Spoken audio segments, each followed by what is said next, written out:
എങ്ങനെയുണ്ട്?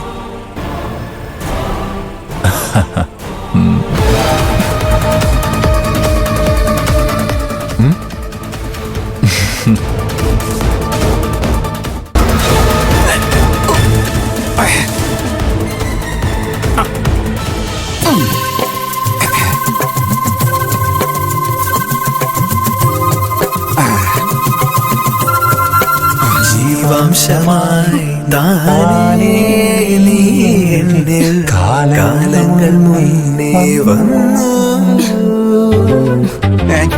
ആത്മാവിനുള്ളിൽ മഞ്ഞായി തോരാതെ പെയ്തു നീ.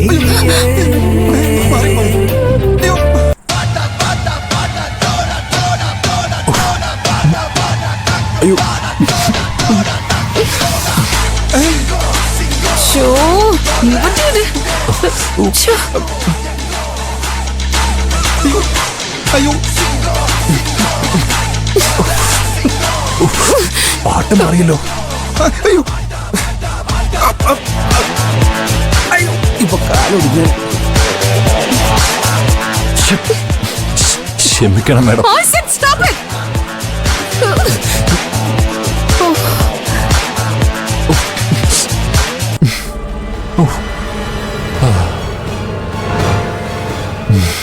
അയ്യോ,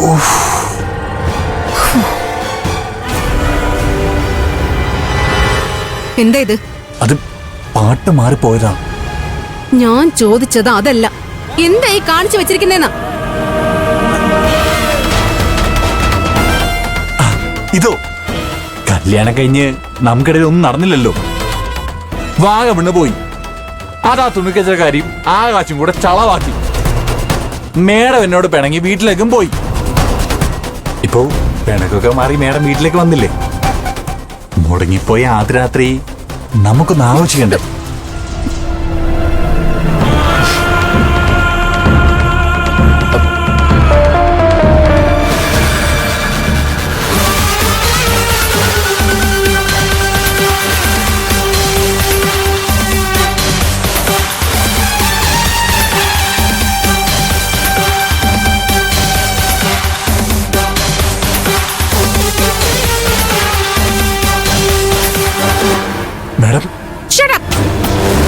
അരവിന്ദ്, നീ ഒരു വിചാരം മാത്രമേ ഉള്ളൂ.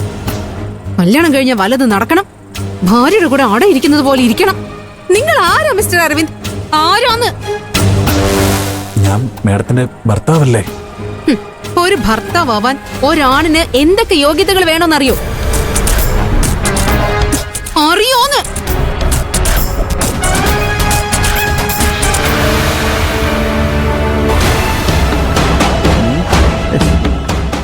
എനിക്ക് അരവിന്ദ്, കല്യാണം കഴിക്കുമ്പോ ഒരാണിന്, മിനിമം ഒരു പെണ്ണിന് സ്വന്തം ഭാര്യയെ പോറ്റാനുള്ള കഴിവ് വേണം.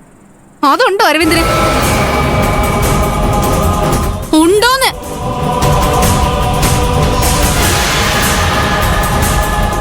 മേഡം ഓഫീസിൽ വെച്ച് പറഞ്ഞില്ലേ എന്നെ കെട്ടിയത് ഭാഗ്യമാണെന്നൊക്കെ. ഓ, അത് അരവിന്ദ് കേട്ടങ്ങ് വിശ്വസിച്ചോ? പറയുന്നത് അങ്ങ് അപ്പടി വിഴുങ്ങിക്കോളും. ചാരും ആകാശം കേൾക്കാൻ വേണ്ടിയാ ഞാൻ അങ്ങനെ പറഞ്ഞത്. അല്ലാതെ എന്ത് യോഗ്യത അരവിന്ദനുള്ളത്?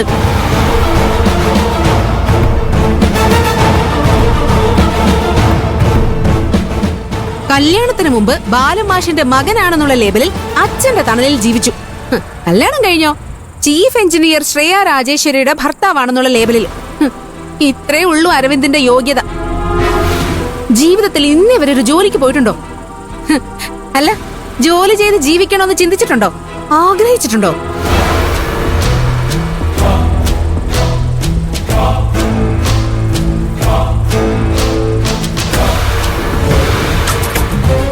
ഇനി ഇതുപോലെ ജീവിക്കാനാണോ പ്ലാൻ? ഭാര്യയുടെ ശമ്പളത്തിൽ ജീവിക്കുന്ന ഭർത്താവ്. അരവിന്ദിൽ നിന്ന് ഞാൻ എന്തൊക്കെ ആഗ്രഹിച്ചിട്ടുണ്ടെന്ന് എപ്പോഴെങ്കിലും ചിന്തിച്ചിട്ടുണ്ടോ?